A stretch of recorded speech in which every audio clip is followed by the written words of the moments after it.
This episode is brought to you by Temptations Cat Treats. Your cat will come running for the perfectly irresistible Temptations Creamy Puree and Temptations Lickable Spoon Cat Treats. The best time to feed lickable cat treats to your cat is anytime. Feed by hand for a playful moment, in a bowl for a creamy treat, or as a topper to make mealtime fun. Visit temptationstreats.com to learn more. Imagine this. The best pasta sauce you have ever tasted sits abandoned on a plate. Wasted sauce. That is a tragedy. If only you had used Barilla al Bronzo pasta. Its bronze-cut texture holds your sauce and scoops up every last drop. The Italians call that scarpetta. Capture sauce the Italian way. Barilla al Bronzo. Click or tap the banner to find out more. Ah, Smart Water Alkaline with antioxidant. Whoa, that's refreshing. And a 9.5 plus pH for every way you move. I did take a Spain class today. Restoring like a pro. Smart Water Alkaline with antioxidant. For those with a taste for taste. Grab yours today. Subtle results, still you, but with fewer lines. Botox Cosmetic, out of botulinum toxin A, is a prescription medicine used to temporarily make moderate to severe frown lines, crow's feet, and forehead lines look better in adults. Effects of Botox Cosmetic may spread hours to weeks after injection, causing serious symptoms. Alert your doctor right away as difficulty swallowing, speaking, breathing, eye problems, or muscle weakness may be a sign of a life-threatening condition. Patients with these conditions before injection are at highest risk. Don't receive Botox Cosmetic if you have a skin infection. Side effects may include allergic reactions, injection site pain, headache, eyebrow and eyelid drooping, and eyelid swelling. Allergic reactions can include rash, welts, asthma symptoms, and dizziness. Tell your doctor about medical history, muscle or nerve conditions including ALS or Lou Gehrig's disease, myasthenia gravis, or Lambert-Eaton syndrome, and medications, including botulinum toxins, as these may increase the risk of serious side effects. For full safety information, visit BotoxCosmetic.com or call 877-351-0300. See for yourself at BotoxCosmetic.com.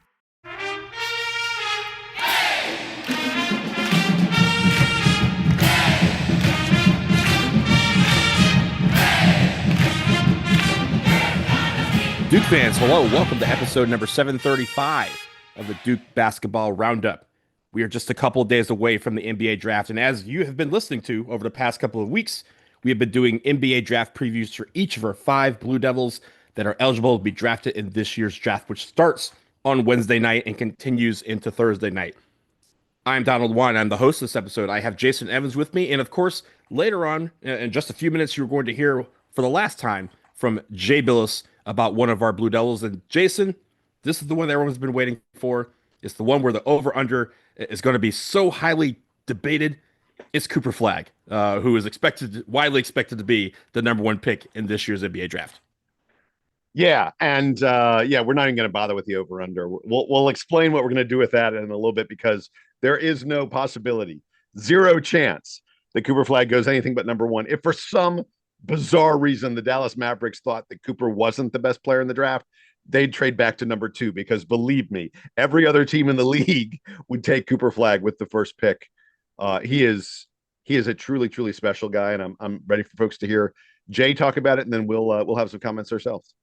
I feel like if the Dallas Mavericks did not think Cooper Flagg was the number 1 pick in the draft, their whole city would absolutely riot. Over the last couple of months of what they've had to go through, if they said, "Oh, this generational talent, not the number 1 pick," I'm pretty sure Nico Harris, who has not yet been run out of town, would absolutely be run out of town at a moment's notice. But enough from Jason and I for now. Let's get to Jay Bilas and his thoughts on Cooper Flagg. All right, Jay, we've had a long conversation with you. It is time to get to the end of that conversation and a gentleman named Cooper Flagg. By the way, when we get around to it, we're not going to ask you an over-under, because we know that Cooper is going number 1. There's no chance that he's going number 2.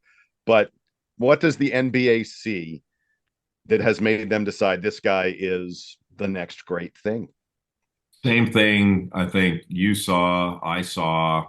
It was probably the same for you guys. I would get asked questions before the Flagg's freshman season. Is this guy really this good? And I'm like, just watch.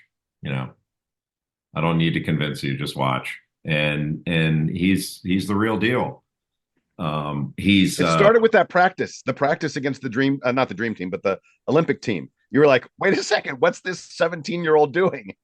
oh yeah, and the NBA players saying the same thing. When you got Kevin Durant and all these guys going, "Hey, look, this guy's the next thing." I mean, they know, and it's not a hard deal to figure out. Well, but that's not, in my view, what sets them apart. It goes back to the discussion we had about Khan and Cooper with their level of competitiveness. Like he's just on kind of this different level of competitor. And it's not that other guys aren't competitive, but there's no off switch to his competitiveness level. And it's in practice, it's in meetings, and he's just a different breed in that regard. And that's going to serve him really well. If he stays healthy, I don't see, like, there's always this thing about an NBA prospect is, could he fail? Because guys fail. He's not going to. Like, he's one of those guys you can confidently say, maybe he won't be, perennial all NBA, but he ain't gonna fail. Like that's not in the calculus as long as he stays healthy. Jay, you talk about competitor. When I think of that word, and when I think of the NBA, the ultimate NBA competitor to me is Michael Jordan. Maybe I'm showing my age. I don't know. But I mean, Jordan was sort of legendary for, if his teammates were easing up in practice, he would go out there and just bust their butts. You talked about golf. We were talking about Con Knipple, and you talked about golf. Michael Jordan, legendary for, being a guy who was just brutal on the golf course in terms of wanting to compete. Compare, if you can, and you're of the age that you, like me, recall Michael, compare Cooper to perhaps the greatest competitor of all time, Michael Jordan. You think that they have a little bit of the same kind of thing in them? Yes, but it's hard to, again, going back, if you compared him in college, I would say yes. But Jordan showed a different level of competitive fire beyond college that I couldn't have fathomed when he was in college. Like I compare him kind of to Leitner. Like I think he's the most competitive player Duke's had since Leitner. Like I think Leitner was probably the best competitor that Coach K coached. I don't know what Coach K would say about that, but that's just what my view was. And Flagg is in that ballpark. And it's hard to, it's not like there's some measure of that. It's more a feeling you get. And I don't know if I've told you guys this. I kind of hesitate to tell the story a little bit, but before the season, I was at a Duke practice, and Coach Shire said, "Hey, would you mind talking to the team?" And I'm always happy to do that, but I always laugh. Like I said, oh boy, when Coach K brought in a 61-year-old old man to talk to us, I loved it. Was to listen to that. But you're up there giving them your spiel, and most of them don't have any idea who you are. But as I was in their scouting room, which looks like a small theater, a billionaire's theater, I looked over. I think it was to my right, and I saw Flagg there, and he's got a notebook out, and he's like taking notes. And I mean, being completely frank with you, my first reaction was, okay, here we go. Like, Eddie Haskell over there taking notes. And it actually was for real. When you talk to him afterwards, he brought up a couple things, if I remember right, that made it like he actually was paying attention and taking advantage of the time. He probably would have been better off taking advantage of time with somebody else, but he was stuck in there, but he tried to take advantage of it. And I think that's kind of part of how he's built. And not everybody's like that. Even guys that are super competitive aren't trying to take advantage of every opportunity like he is. And that's I think that'll serve him really well. It's nice to be built that way because hardly anybody is at that level. I will say that Duke men's basketball, back when you did that last summer, posted a little snippet of your talk to the team. So they clearly took it to heart alongside Cooper Flagg, and we got to get a little insight on that as well. When you look at it was all AI. All AI, yeah. No, Well, the AI, what they wanted me to say. uh, so when we translate to the league, right? How good? I have a two-parter. How good do you expect him to be from day one?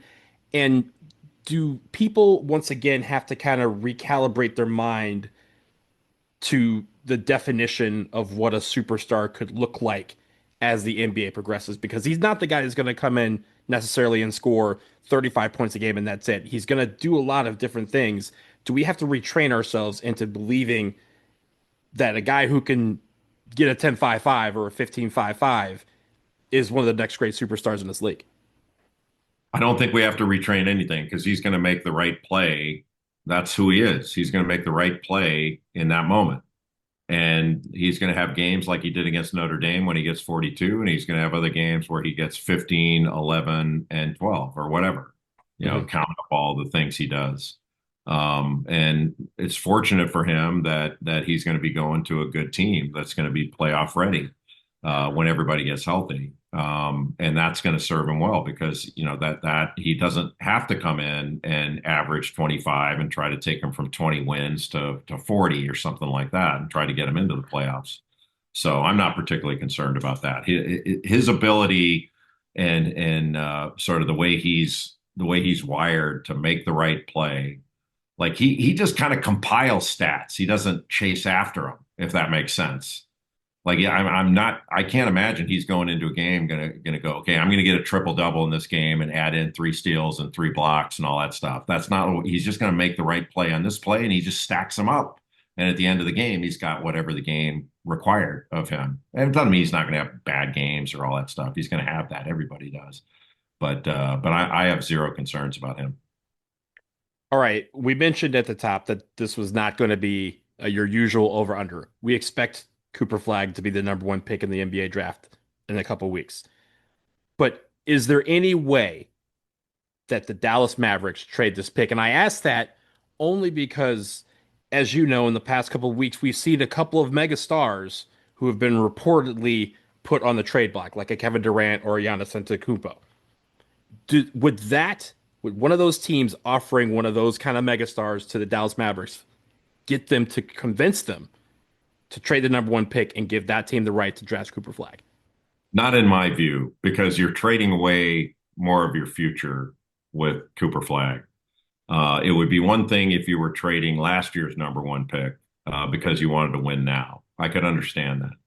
I don't think you trade away a guy if he stays healthy. He's going to be a franchise type player for a dozen years. I just don't see that. But you never know. I mean, they traded Luka Doncic away. I didn't see that coming either. Jay, we want to thank you so much for giving us all this time. It really was so instructive and really fun to be reflecting on a draft, or not reflecting, but looking ahead to a draft where we're going to hear Duke guys' names called again and again. Thanks, man. Always my pleasure. Thank you, guys.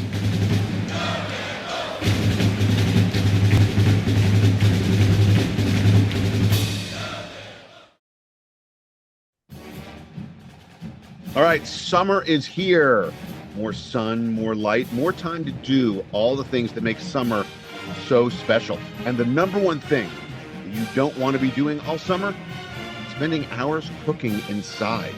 That is where Factor comes in. That's right, Jason. Factor's chef-crafted, dietitian-approved meals are ready in just 2 minutes, taking the hassle out of eating well. With 45 weekly menu options, you could pick gourmet meals that fit your goals. It's easy to savor more this summer. Factor meals pack in the flavor with none of the fuss. You can get outside instead of prepping and cooking indoors. Man, that sounds really good. Get started, folks, at factormeals.com/DukeBB50 off. Use the code DukeBB50 off to get 50% off plus free shipping on your first box. That code again, DukeBB50 off at factormeals.com/DukeBB50 off for 50% off plus free shipping. Again, factormeals.com/DukeBB50 off.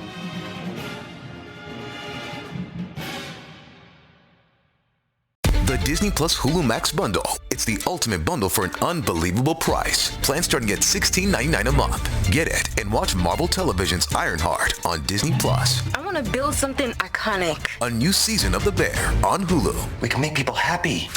And The Epic, a Minecraft movie on Max. Anything you can imagine is possible. The Disney Plus Hulu Max bundle. Plans starting at $16.99 a month. All these and more streaming soon. Terms apply. Visit DisneyPlusHuluMaxBundle.com for details. In golf, precision is everything, on and off the course. PGA of America chose advanced 5G solutions from T-Mobile for Business for smooth operations and seamless transactions. Together, we enhance ticketing and concessions for better fan experiences from gate to green. This is pro-level efficiency. This is PGA of America with T-Mobile for Business. Take your business further at T-Mobile.com/now. Running a business comes with a lot of what-ifs. But luckily, there's a simple answer to them. Shopify. It's the commerce platform behind millions of businesses, including Thrive Cosmetics and Momofuku, and it'll help you with everything you need. From website design and marketing to boosting sales and expanding operations, Shopify can get the job done and make your dream a reality. Turn those what-ifs into... Sign up for your $1 per month trial at shopify.com/special offer. Hi, welcome to IKEA.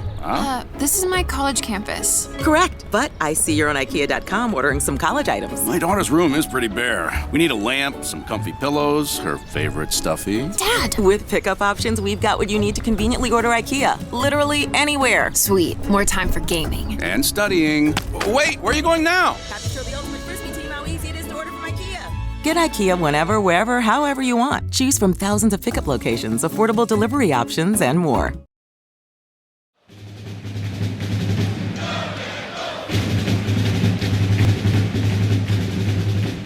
All right, we are back from the break, and Jason, as always, we thank Jay Bilas for giving up so much of his time and his thoughts and his expertise on all 5 of our Blue Devils who are going to hopefully hear their names called in this year's NBA draft, again, beginning on Wednesday night for round 1, Thursday night for round 2. Let's talk about Cooper Flagg, Jason, and where do you start? This guy is the real deal. We have said this all along, and it's all like it makes me proud that at every turn he proved everybody right. That is not easy to do. When you think about guys who have the weight of the world on their shoulders and still are able to produce, you really think of LeBron James, right? Who was the number 1 player in high school all throughout high school. He was the number 1 pick in the NBA draft. He was 18. He was anointed as the chosen one and has become, again, in that debate as the greatest that has ever played the game. Cooper Flagg has had similar expectations placed upon him since he was in high school. He was, again, 1 or 1A, if you want to call it, best player in high school throughout his 3 years, I should say. He comes to Duke early, becomes the National Player of the Year, leads the team to the Final Four, and again, within a few seconds of in a title game. And even going through some of the adversity that he went through. He had a couple of slumps. I say slumps in Cooper standards. He didn't have a 10-5-5. That's what we basically considered a slump. He had the injury that kept him out during the ACC tournament. And throughout all that, he still excelled. He still was Cooper Flagg. He still was the most feared, most dominant player in college basketball. And every night he gave us something to be mesmerized about because that's who he was. It is super, super rare. I've been trying to think back to find the last time that this happened for an NBA draft to have a player where you go, that guy's the best offensive player in the draft, and he's also the best defensive player in the draft. I mean, I don't know, Anthony Davis maybe, but Anthony Davis wasn't that good on offense. I don't know when was the last time we had someone where you go, there's no question about it, best offensive player and best defensive player in the draft. So no duh, you're going to pick that guy number 1. And by the way, it's not just Duke fans. It's not just me saying those things about Cooper Flagg. I've read scouting reports that say he's the best offensive and the best defensive player available in this class, which makes him the no-brainer number 1 pick. His ability, his connectivity, his ability to make the guys around him better. This is what the truly great players do. They are so creative on offense that they create opportunities for the guys around them. They are so helpful on defense. They have such knowledge of, where the ball is moving and where they need to be to help out their teammates, that they make their teammates better on defense. I mean, I'm not going to say that the other four guys who were starters for Duke this past year would not be drafted if it wasn't for the fact that they were playing with Cooper Flagg. But Cooper Flagg, I believe that Cooper Flagg has elevated the draft stock, elevated the play, elevated the perception of Sion James, of Tyrese Proctor, of Kaman Malawach, and Khan Knipple. Because they played with him, they got a Cooper Flagg boost.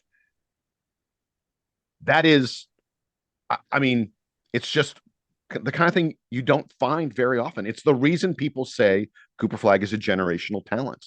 And look, we could talk about the fact that he can switch 1 through 5. 1 through 5, not in college, at the NBA. At the NBA level, if Cooper Flagg finds himself stuck on Joel Embiid or Giannis or, you name it, big man, Cooper's not going to be outmatched. If Cooper finds himself stuck on Ant or SGA or Donovan Mitchell, the elite smaller scorer guys, he's not going to be in a bad situation. You don't get that from a rookie. You just don't. And that's, one of 12 different reasons why Cooper Flagg is a unique talent and why the NBA is like, he's the number one pick and he's going to be instantly impactful on the league. And by the way, he's like the second or third youngest guy in this draft. It's ridiculous. You mentioned the fact that he's the best offensive player in this draft and the best defensive player in this draft. If y'all remember, over the course of the season, Jason and I had two what the youngins call crash outs. One was John Shire not winning ACC Coach of the Year, and the other was inexplicably Cooper Flagg not winning Defensive Player of the Year in the conference. And nationally, we had a little bit, but like the fact that they had debates on TV during other people's games about should Cooper Flagg win every award available because he was the best player at every category, and the answer was yes. He was the best player at every category. Duke, he was one of the first people in Division I, and I think in like 30 years to lead their team in all 5 stats, the positive stats: points, assists, rebounds, blocks, and steals. He got passed in blocks at the very, very end. He got passed in blocks. Passed in block, yeah, because of the 3 games that he left out. But I think the averages were the same. But the point that he is able to impact every single facet of the game is why there was a sweepstakes in the form of the NBA draft lottery, and why the Dallas Mavericks should be overly excited. The fact that they don't have, I know they're not allowed to. The fact that the bootleggers don't have Mavericks Cooper Flagg jerseys already on sale. You're just leaving money on the table, ladies and gentlemen. So go ahead and get those done. You have a couple days where you're able to do that on the up and up.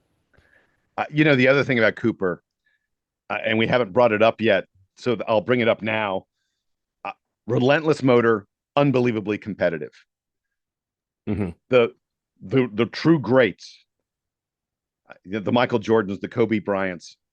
These are guys who, like, you have a scrimmage in practice, and if they lose the scrimmage, they're throwing stuff at the wall, they're throwing chairs, and they're losing their minds. They're that angry about losing a meaningless scrimmage. I remember, stories that the Chicago Bulls would put Michael Jordan with like the 4 other worst guys of the team, and they'd play the 5 other best guys of the team. And Michael Jordan's team would sometimes lose, not always, but sometimes lose. And Michael would just be losing his mind at how mad he was about that. That's the kind of guy that Cooper Flagg is the same kind of way. And I don't, it sounds, I think with Michael, it got a little bit to an obsession, maybe not entirely healthy. Put Michael on a golf course, maybe not entirely healthy that he was that competitive. I don't know that Cooper's quite at that level, but Cooper's desire to win and his motor just keeps on going the whole, like, he flies in there and grabs, he's been playing every minute, and he'll fly in there and grab a rebound, and you're like, that was just an effort rebound. That was an effort block shot. And then at the other end, you're like, oh, we need a bucket. Put the ball in his hands. Let him do his thing. Let him create an opportunity for himself or someone else. We keep on talking about him, as a unicorn. Part of the unicornness is the rarity to have those kind of attributes combined with all the physical gifts and the skill. I'm glad you mentioned the effort plays because, again, we see a lot of superstars, and there are some superstars that do not want to make the effort play. They just want to do the superstar plays, the hero moments. He did all. He did it all. You saw him, like you said, you saw him diving on the ball for diving on the floor for loose balls, skying over three people for a rebound. Even though, again, he's not jumping 45 inches, but he's still getting in the air, being in position, getting the rebound, and then we'll finish on the other end. The play against, this was a great year for Blue Devils having impacts on both ends on the floor. But how many plays did we have where Cooper Flagg would get a block or get a steal on one end and finish it at the other? So many. Pittsburgh, baby. Pittsburgh. Yeah, from Guillermo Diaz-Grand, we hardly knew ye. That play was indicative of the fact that he used his effort after a bad call, forced him with 3 fouls, and could have had to be taken out of the game. Instead, no, let's see what he can do with this. The next play, he makes an effort play, steals the ball, goes the other length of the floor, completely murders a dude, gets the foul as well, and it was just a play where everyone was like, okay, this guy can do anything he wants, and he's earned that right. So, Jason, we move on to, as you mentioned, we don't have an over-under for this. He is going to go with the first pick in Wednesday's draft. But as we asked Jay Bilas, I ask you, will someone trade with the Dallas Mavericks to get the 1 pick, or will Dallas use that pick to draft Cooper Flagg? I don't think a trade is going to be made. I will say, as much as we've raved about Cooper Flagg and how great he is, I could understand if you were the Dallas Mavericks considering Giannis, maybe Kevin Durant. I don't know. I'd consider Giannis before I'd consider KD, just because KD's a little bit older. I could see the rationale for thinking about it. If Kyrie Irving wasn't hurt, then maybe if you're Dallas, you're like, look, if we trade for Giannis, we got a healthy Kyrie, we got a healthy AD. This is the core. This is a core that makes us a strong title contender for the next few years. I could see how Dallas might think about doing that.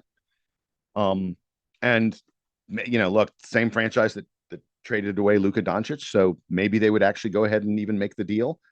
And I'm not going to go ahead and tell you it would be the worst decision of all time to do that, but I don't think they will. And I think that it would be a move that they would very much come to regret, because the nature of the way the NBA's contract, the NBA's collective bargaining agreement works, you're probably, when you're drafting Cooper Flagg, you're tying him up for 8 years at a minimum to your team, and anyone that you would potentially trade for, you're getting for a few years before they become a free agent. I will take 8 years of Cooper Flagg over 3 years of Giannis in a heartbeat. So I don't think they should make the move, but I can see them considering it, but I don't think it'll happen because I just think it's too complicated. I think when approaching this question, I wasn't necessarily thinking of them going after the Mavericks, going after like Giannis or KD.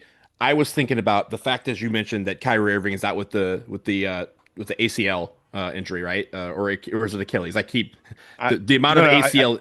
It wasn't he had Achilles. The ACL. I think it was ACL. Yeah, ACL.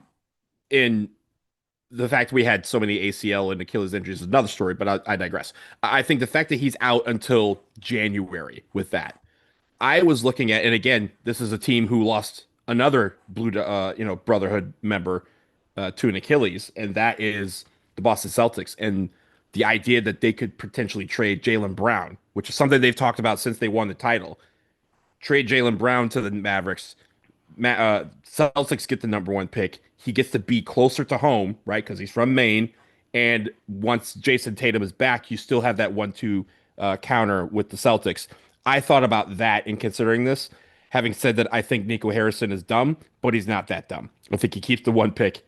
I think he drafts Cooper Flagg, and again, they use him and maybe get a backup point guard to kind of stem the tide until Kyrie Irving's able to make his return. And then you have 3 Brotherhood members who could form the core of the Dallas Mavericks in Cooper Flagg, Kyrie Irving, and Derek Lively, which I think is going to be great for for us, and me especially, because I get to watch a lot of Mavericks games when I go home to visit my dad and brother. So that we'll leave that there. Again, the NBA draft Wednesday night on ESPN. That is the first round. The second round will be on Thursday, and Jason and I will try to get together in between the first round and second round to recap what we saw, and then of course we have some scheduling issues that we're gonna work through to get the second round to you as well. But we're gonna obviously recap how the draft goes for all 5 of our Blue Devils. Good luck to Cooper Flagg, Con Knipple, Common Malawatch, Tyrese Proctor, and Sion James.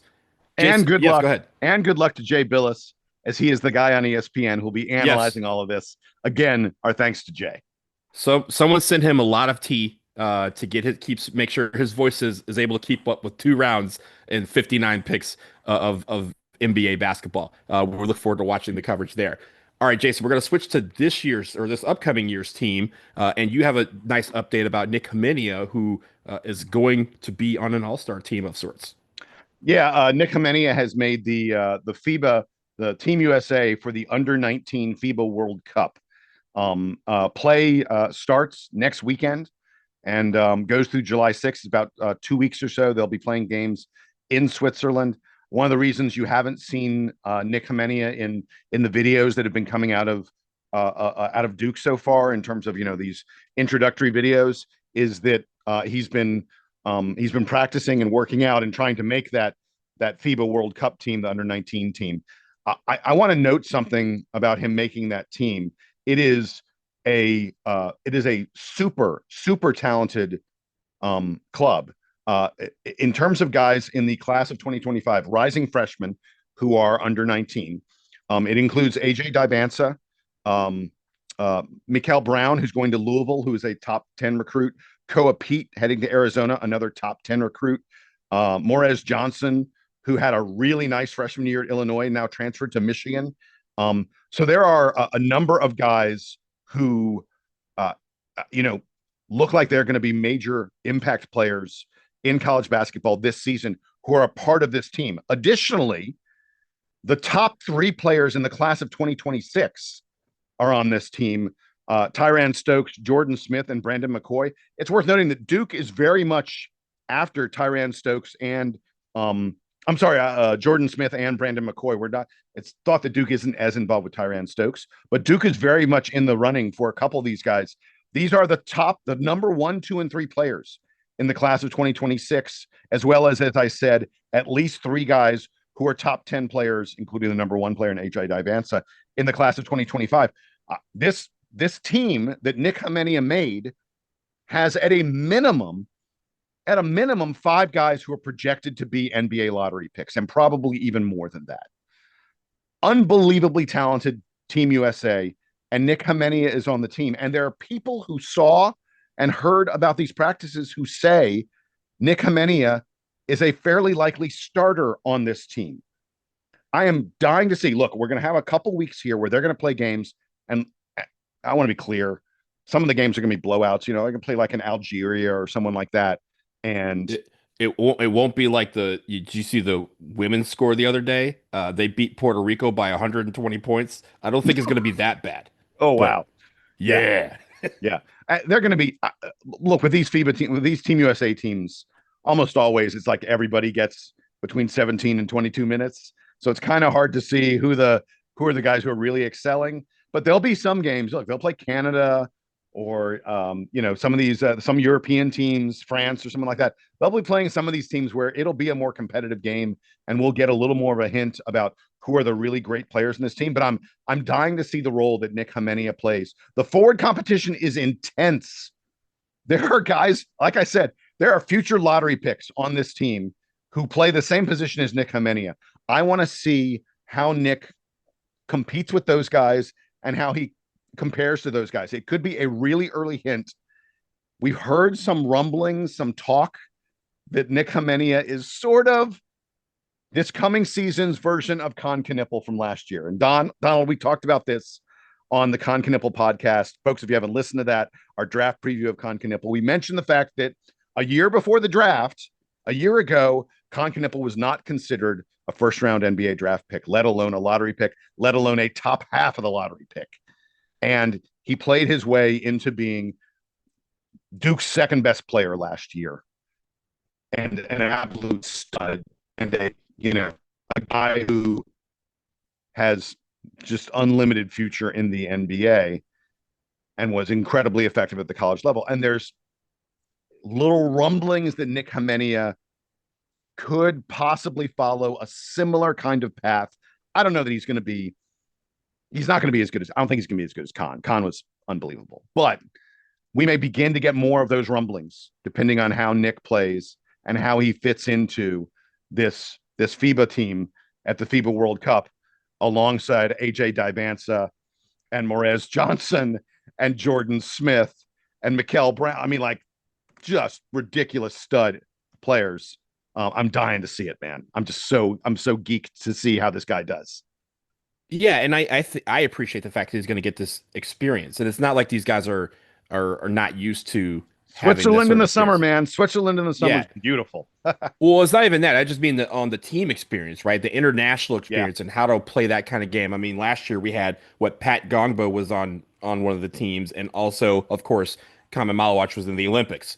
So you have that experience, and you're able to bring that back. It slows the game down quicker for these freshmen, and I think that's a really good thing to have when you're entering a new season in a new confine and another level of basketball.